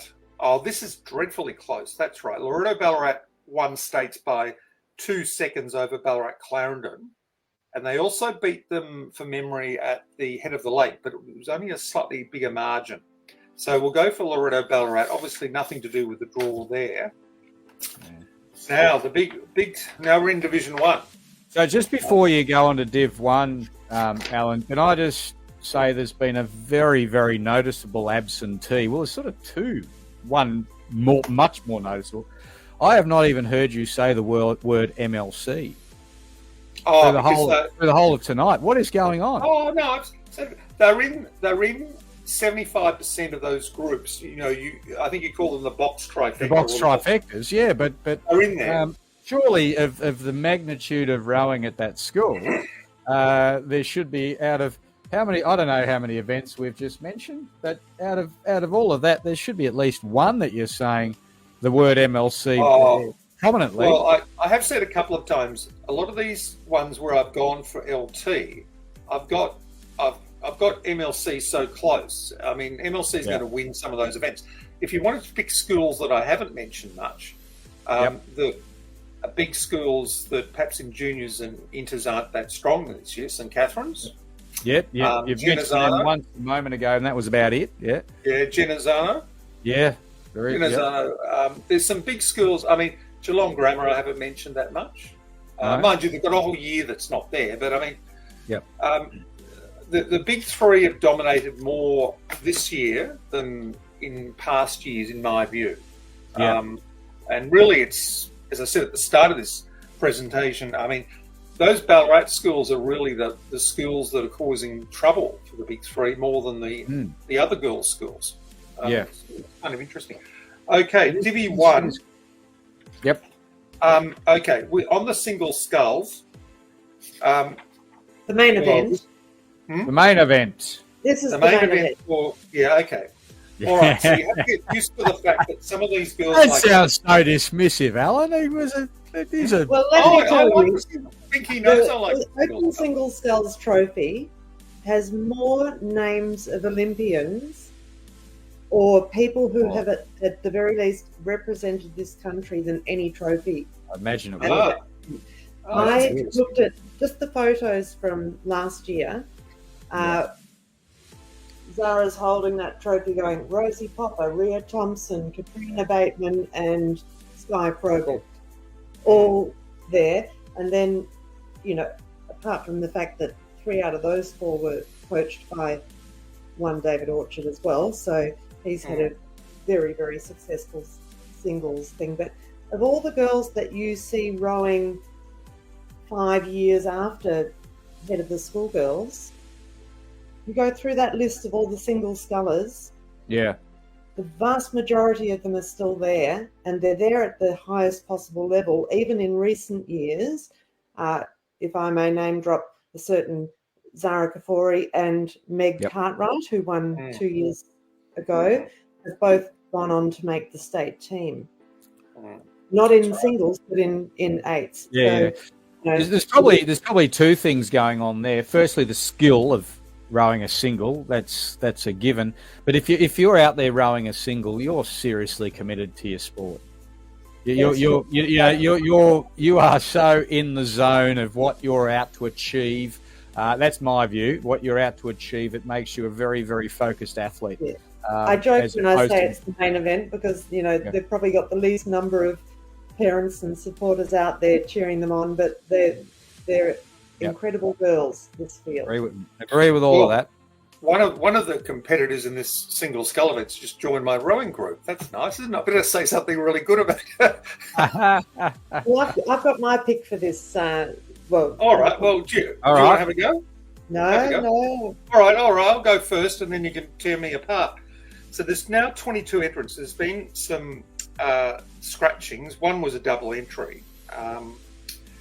And one girl won't want to see me there because every time I look at your Rosie Beadle, your Oliver's daughter, she has a swim. That's happened on 2 occasions now. So she won't want me watching that event. Alice Joyce will be favourite here. I've always liked Adelaide Robb as a lightweight, and if she wasn't going away next year and wasn't in that that town that's on the border, she'd be in the Victorian lightweight crew. I mean, she ranks about third in that race. It states, didn't she, after Antonia and Antoinetta, and Maggie. I think she was third or fourth. So she's right in this race. So's Clodagh. And then you got Lily Rose and Beatrix. Then my three are Alice, Joyce, Clodagh, and Lily Rose. Yeah. Alice missed out on her rightful place in the final. Last year she had a very strong season, but had a swim in the semi, which was it a semi or the rep? But it was unfortunate because I think she would have been silver or bronze. Yeah, last she's going to medal. And she's such a girl of good grace. She was very handled herself very well, but that swim did sort of knock her out. And she was very upset. She made the final this year, and I hope she does very well. Yeah. But I think Clodagh and Lily Rose will give her a run for her money. Yeah. Well, interestingly, Alice and Lily Rose meet in the heat. And Clodagh and Beatrix meet in the heat. Yes. Yeah. So that means that long way around for someone. Yep. Yeah. So who's your pick? Alice. All right. Beautiful. And Binky, your number one pick. One pick, Binky. I haven't seen enough of Clodagh in a single, but I know that she's very, very strong as a sweep rower. And if she's been spending some time in the single, she will fight hard. Very good. And I also know that Lily Rose is very experienced and accomplished, and Beatrix also. But I think the top three for me are Alice, Clodagh, and Lily Rose. Yeah, but Binky, if we're going to take the box trifecta off Alan's table, I've got to take it off your table too. I'm going for Alice. Let's hope that she comes. I'll put Adelaide in the top three. There you are. It's going to be. We can go. The skulls getting a bit too challenging, isn't it? There's too many options with this one. I hate to get any of these girls. As well. God. Oh, they won't be having much sleep for the next few nights, I reckon. So we've got Alan, you've got Alice, and Binky. Who was your final one decision? Come on. I'm going to call the sentimental favourite is Alice for me. There we go. All righty. And keep an eye on that Anastasia McFarlane from Corowa as well. He's testing box up, anyway. Got to bring in the box trifecta somehow. All right, we're doing well here. Yeah, we are. Okay, we're into the Div 1. Doubles. The double skulls. Yeah, right. Okay, double skulls. This is going to be an Albert Park College benefit because all the other good double scullers are either from different schools or whatever. Plus, the double scullers themselves would rank very highly in the state in any case. Yep. Payne and Gleeson-Payne were third at states in an 8:42, and Kilkoski and Roberts, the other pairing, were fourth at states. Now, when I look down that fleet, you've got the Gippsland Grammar Girls coming back, but they haven't raced this year. I'm not sure what's happened there. I should have asked Kylie. But Ella Duran's in the quad, isn't she? Sorry, the Gippsland Grammar crew doesn't have Ella in it. Is she in the quad? Yeah, she's in the quad. These are girls that were racing last year and years prior. This is Berhaja and Hohenlein. But I don't think I went back and had a look. They haven't raced since Christmas. They might be here. They might be actually out of the thing, but here for the Morongo. I mean, that happens sometimes. I think they're both experienced girls. They've both rode it. Oh, absolutely. Yeah. But I would think Albert Park will win that event, Guy. Albert Park. Yep. All right. We're into the home stretch. Yeah. So then you got F1, which, Clarendon won. This is Nikki Polinsky's crew. Clarendon won Head of the Lake, and they won at states. Well, they didn't actually win at states. Of the four schools they won, Furbank Split 8 won that event. And that Split 8 is indeed rowing under 19s fours at Nationals, that Furbank crew. But Clarendon only beat Loreto Ballarat by 3 seconds. So Loreto Ballarat won the bronze at States. That event's up in the air. That Caulfield Grammar Crew is their best 4 rowers. So that's why they're not rowing in Div 1 at 8s. They are at the head of the river, though. Those girls are going back at the head of the river into that boat. That's really a 3-way go, but you'd have to say Clarendon would be favourites. So we'll go for Clarendon. We've just had a comment from Lake Eildon Rowing Club. I reckon that's Mario jumping on there. He's just pointed out that Albert Park has Peter Anthony's daughter in there. And a fine coach at the helm. So, you know. Well, there we go. I think those daughters actually rowed for MGGS, but anyway, one of them. I don't know with Mario. Mario's been around the block. He knows his stuff. All right. Well, they used to Mario, go. you clarify this. Now the quad. We've talked a bit about the quads. Let me just check the draw because I think that's fairly important here. Quads. Here we go. Hang on. Where did we finish on the 4? Sorry, I got sidetracked. I'm going to Clarendon. Clarendon. All right. Yeah. That's 2 Clarendon and the 4s and the seniors. Quads was where I had 7 boats really in the mix. Then after States, I thinned it back to 3 with 4 on the outer or just behind them. Yep. Running out of puff. So we've got from States, we had that situation where Wrighton beat MGC in a classic by 1 second. That was in Q1 in the afternoon. Gippsland Grammar with Miss Tavasci and Miss Durand in it. Did an 8.24 to win under 21s in the morning. Strathcona, one thing you can be certain, if Wrighton's in the same event as Strathcona, Wrighton have got the wood on them this year. Now, they've often had that, but they've beaten them up twice at Ballarat. Corowa had COVID last time, which is probably, I've knocked them back a notch or 2. And the Cardinia girls, I'm hoping, because I actually know all those girls, I'm hoping they pick up and do well. And as I said, they row faster in Cardinia because it's white. Of course.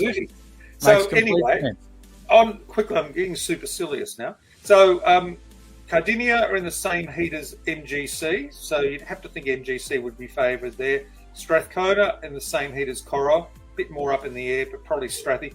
Wrighton take on Toorak College, well, that's a Wrighton. And Gippsland Grammar take on Ballarat Grammar. That will be closer, but you'd have to think if Gippsland can't win that, they won't win the event. So I'm going to go for, Wrighton's had a huge era. You'd like to see Gippsland or MGC win just for something different, wouldn't you? I think you've got a bias against. I can't put my head before my common sense, so I'm going to go for Wrighton. I was about to say you had a bias against Wrighton this year, haven't you? But now you've come back in there. I've written more nice things about Wrighton than their marketing department have. I've done more for it. Okay. That school doesn't really acknowledge rowing all that often. No. Anyway, now the big one, the final one. We've talked about this a lot. So if you again look at the state results, let's have a look. MGGS has won it in a 7.31, and Loreto Toorak couldn't get them in a 7.34. Now remember, 5 nights of MLC's crew weren't in that boat. They ran last, so you can ignore that. Okay. St Catherine's looked in the race. They rode a 7.42. I was surprised actually they were so far behind on time. As I was surprised that Furbank in a 7.46 was so close to St Catherine's. When you're looking on and you're looking at the margin, sometimes it doesn't work out the way it actually is. Yeah. So what you'd expect there is, if you're looking at it, most commentators, I would think it's probably 55% chance MGGS is going to win this thing, probably 35% chance Loreto Toorak and 10% MLC. The other interesting thing is, can St Catherine's break into that top 3? That's probably almost a 50, maybe 30 to 40% chance they could do that. Could anybody break into that top 4? Well, it's only going to be Furbank, maybe Wesley, and the chances there are probably less than 50%. You would have to go for MGGS simply because they've had the wood on them in the last 3 regattas. Now, in under 21s, it was MUBC won, and they did reverse. Loreto Turak did beat MGGS. But that form in those underage events is never as reliable in 8s. That first thing in the afternoon, I'm just going historically over many, many years. But Loreto Turak could win it, as could MLC. All right, you're putting your eggs in all baskets again now. So MGGS is your final call. So that means that I better take my Loreto Turak umbrella to the event. Remember, they kindly gave me one, but I forgot one. So I've got my Lauriston hat. I haven't got a Furbank hat yet. I've got about 16 Corowa caps. I better just wear that at Kubra just to be neutral, I'd say. Well, that does keep it a bit neutral. I do think we should remind all the girls that we've been talking about who's going to win what. They're all winners. Yeah. Because they're all there. They've all made it to this point in the season. That's and right. In my eyes, every one of the girls has worked hard to get here. You all deserve to be winners. And the lessons and everything that you've learned as part of the season, this is just one little part of it. And so I think all the girls ought to be congratulated, and just remember, keep your eyes on the boat. Absolutely, and you've sort of, what you've said there's spot on. What we've been talking about tonight for nearly 2 hours is a drop in the ocean to the 2,500 seats that are being occupied over on the Barwon over the next few days, and they all absolutely put in all the work. It's worth mentioning that. And the only reason we don't talk about all the others is because we haven't got 8 hours to talk about it, because there is 2,500 competitors. But every girl there is a winner, and right. I just think it's a fabulous event, and every girl should feel the excitement and joy of head of the Schoolgirls. I don't know if I told you, but in 2016, I wrote a piece on the 4th Division 8, and I had Geelong Grammar just missing out on the final, and they rode brilliantly in the heat, and they made the final. Anyway, this enormous girl from Geelong Grammar came up to say hello. I'd never met her before. She said, "Alan, I'm so-and-so." She said, "At the start, we decided to prove you wrong. We decided to row our best race and make the final," which they did. And so proving me wrong is a great thing to do. Gosh, I don't like getting it right. I've told you before. Yeah. I also, looking through some of the results from previous years, some of our greatest rowing women these days, I'm thinking Lucy Stephane, for example, I believe she came second in her crew at head of the Schoolgirls.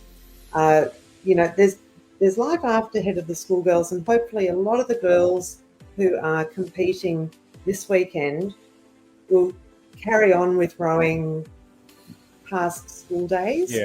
I'd really love to see, actually, girls rowing has, from anecdotally, from what I'm witnessing on the riverbank, better retention rate than boys rowing at the moment in terms of first year out of school. Absolutely, and I'm not at all surprised.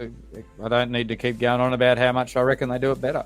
Well, I think it's partially because they end on such a high. The girls have such an amazing experience at head of the Schoolgirls, and they just want to come back for more. So hopefully we see lots of these Year 12 girls signing up for club rowing, signing up for university rowing, and carrying on throughout the future. Binky, a lot of the girls that get these US scholarships aren't always the girls you would think from the results should be getting the, It's the same with that. I was looking at the names in that MUBC squad the other day. There's some girls in there that I would have thought, well, they're good rowers, but,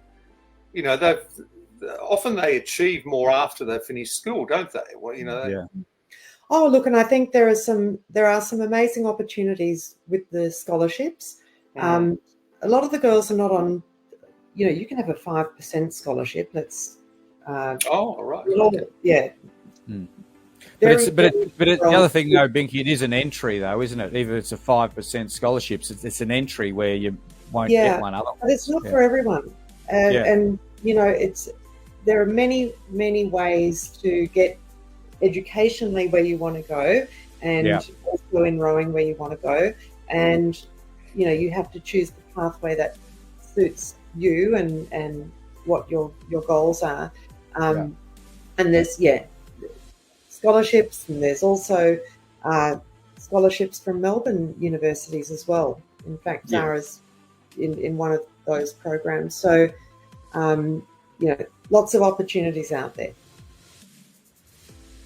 Absolutely. I mean, it's just such an amazing event. It really is. It's the whole thing. Well, I get there very early. I like the serenity of the river. Yeah. And one year, that COVID year, I think I was the first person there. I just got there, and there was a security guys there, and I was the first person there. So I'll be there. I want my car spot below that paddock that you were talking about. I want my car spot tomorrow morning. I'll be in Sydney. So you'll be heading off as soon as we leave here. Actually, just on going back to Kate McNeil, she's in the first event in Sydney. So I wonder if she's leaving from Avalon or Tullamarine. I mean, Avalon, quick flight up. Yeah, well, my daughter's done that once. Get on Avalon after head of Schoolgirls, and you're in Sydney quickly. But or on the road, because how are they transporting the boat unless she's got a boat? I don't know. Right. So, that's right. My next question to her. Yeah. Oh, anyway. Well, look, that's been absolutely fantastic. We've had some great guests. We've discussed some great things. Had some great wisdom, Alan. We'll be testing you. I'll be putting you under the pump with all these results. I'm very confident that you're going to get an A+. No doubt about that. Binky, thank you very much for everything. But before we finish up, I just want to get a little bit serious. I know I try to be serious. And just a big shout out to the parents. You know, it's the unappreciated sometimes, and it's the parents that are the building blocks and the glue of this sport that actually makes it happen. Because they're the poor buggers that have to get up at 5 a.m. and drag the kids out of bed, take them down to the river, keep encouraging them, putting up with the emotional stresses, the physical fatigue, all the headaches, and you know, grumpy kids, we all know what they're like, and they've got to put up with all of that. And then they've got to try and put a positive spin on it and say, hey, let's go back and do it again tomorrow because you enjoyed it so much yesterday. But, you know, so many of the parents are ex-rowers, and I think there's something to be said that their parents did it for them, their kids will do it for their kids. You know, we all say absolutely right, Binky, but they're not the ones I'm yelling out to right now because we know what we get out of it. What I'm talking to now is the newbie parents, for lack of a better words. The ones that are at the point, especially at the juniors inters level, where they're thinking, is this going to be good for my kid going into VCE? Do I really want the distraction of rowing, etc., etc.? Well, to those parents, it's really, really simple. We know absolutely categorically that rowing gives so much more than education. It gives the ability to be resilient. It gives leadership. It gives management. It gives a lot of resilience. I just mentioned that, didn't I? Responsibility, dealing with all of those aspects, which you don't get out of other sports or activities. And it's imperative that you embrace this as much as they already have if they're going through the journey, because if the kids want to do it, why on earth would wouldn't you be encouraging it? Because they do get more organised. I think that's fair to say, isn't it? Well, it's very fair to say. I was chatting with a mother the other day who had been at this regatta, that regatta, boys, girls, here and there, and she said, yeah, but all their mates are up at night in the park vaping. Oh, God. They're quite happy to get up in the morning, and these are good kids from good schools. Yeah. The rowers have not got time to muck around with that sort of silly stuff. And anecdotally also, I've had a school principal tell me that rowers academically are stronger. Yeah. Because they've had that. They've got to be organised. That would have been a question for Rob Manning, because when he was running Lauriston as head of rowing, he used to tell me how well the girls were doing with their 8-hour scores. Yeah. And I think that's leadership really good. positions and all of the rest. So, if anyone needs convincing about rowing, they only need to go to one of the principals of the schools that really have big rowing programs and ask for the stats. Yep, absolutely. And final shout out, if there's any of the girls listening in, or if they listen to any of this at any point in time, if you're nervous, if you're anxious, good. You should be. That's part of the process. It's part of the excitement at the end, because when you go through this anxiety and this nervousness, you've put in months and months and months and sometimes years of hard work, and it all comes down to a couple of days. And this is those couple of days. So embrace those negative emotions, if you want to call it that, and turn them into positives and build energy out of it, because that's where you'll get the best from yourselves. And the greatest satisfaction when you've overcome the fears and the hurdles. It's all about language. Instead of saying I'm nervous or I'm scared, just say I'm excited. Your brain will change the message. It's a similar feeling. If you tell your brain you're excited, your brain will believe it. Yeah. Oh, look at that. Like Gildan have just said, love this. Thank you, guys. Brilliant. And that coming from Mario. You also should tell the girls guy that when they bring a boy home to meet mum and dad, make sure he's got a tux on. That'd be a big positive. Well, I'm a bit disappointed you guys missed not one of these old Gazman shirts. You just want a tux. I did get a bit of criticism as I was putting on the attire, but like true television media people, you haven't seen the bottom half, so. You could be in The Godfather. We don't want you, guys. That's fine. No, I won't be doing that. This is a kids' show, and we've got to get. You got to get past 9 p.m. before you can go to the non-PG. Rowers need to go to bed. They do. The rowers should be in bed. They should have had. They should be getting as much rest as they can. And don't worry, guys, you will not sleep well. So don't wake up in the morning stressed about that, because everyone's the same. You're not going to sleep well. You'll be fine though, because you're fit, you're resilient, and you're tough. Well, can I just do a bit of housekeeping? You may. So if you want to join my rowing group, don't send me a friend request. A few people have done. You join the group, and it's called Rowing Regatta Form Guides and Chat. Okay, because I just don't. It's a different entity. I'm pretty boring on Facebook normally, and you don't really need to be friends with me. No, you're quite right. And if you search that on Facebook, you'll find it, and then you can apply in there. Right. It is. Am I right in saying this, Alan? You do vet who comes in. It's not a. I'm pretty. If anybody sort of puts up advertising, except for you, of course. If there's a scammy thing there, or if somebody uses inappropriate language, they get taken off straight away. It doesn't happen much. No. And if somebody tries to get in at 4 o'clock in the morning from an overseas country that obviously has no interest in what we do, they don't get accepted. I can't. You can't do it perfectly, but that's why it's a group, and that's why it's not a blog or anything like that. Yeah, well, good on you, Alan, because the amount of work. I don't know if people really appreciate how much you put into this. I know it's a hobby. I know it's your interest and passion, but the amount of work you put into it, you can see that the level of detail is exceptional. We will find out in only hours' time now how these numbers are going to come into play with your number one selections. But I getting over the Westgate Bridge will be hard enough for me. No, that's the bigger challenge. That's the bigger challenge. But we will obviously be having a catch up on Monday, doing our normal podcast of the review of the weekend's activities. Yeah, Binky I might be otherwise occupied on Monday, but I will be watching over the weekend. Yes. And cheering all the girls on. Well, good luck to Zara. We haven't actually said Zara's in the Victorian team. And is that right? Yes, she is. Yeah. The squads are out. Yep. Yeah, and one of my eldest daughters is a coach in the Victorian team. Yes, I believe she is. And they got their presentation of their uniforms and whatnot last night. It was a great honour and a just if I can once again plug the girls who are sculling rather than sweep. Yep. There's, you can do both. Absolutely.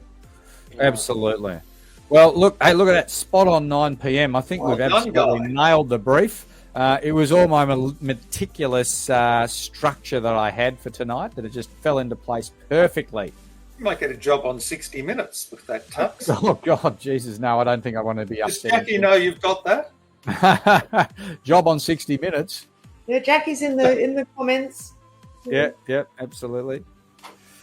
Oh, dear. Well, anyway, look, it's been fantastic. Everyone have a good weekend. I'll be looking forward to seeing how it all unfolds. To the parents, enjoy yourselves. Maybe not too much. It can go pear-shaped, especially if you get a bit carried away on day one. I'm not speaking from experience at all. But enjoy yourselves. But thank you, Binky. Thank you, Alan. It's been an absolute pleasure. I look forward to a chat on Monday, and I look forward to doing something like this again next time. Actually, I am going to be doing a live show again in a few weeks' time. Here's a little bit of a preview. It's going to be a preview of the boat race. The boat race between Oxford and Cambridge. Oh, hey, how exciting is that going to be? No, well, it's going to be a great preview because my level of knowledge over those two crews is exceptional. I don't know anything. So it'll be great to see how that unfolds. I am bringing in a male rowing tragic who is about to do some research. And John Perry, if you're listening to this, I know you will be. You'd better start doing some research, mate, because you're going to be under the pump because I know nothing. I'm going to bid you good night. Yes. Right. Hey, Binky. I've got to get my beauty sleep before... Me too. I don't think so. Thanks, none of us need our beauty sleep. Anyway, thanks all, and we will see you soon. Thank you for joining us. See you later. Bye-bye. Bye.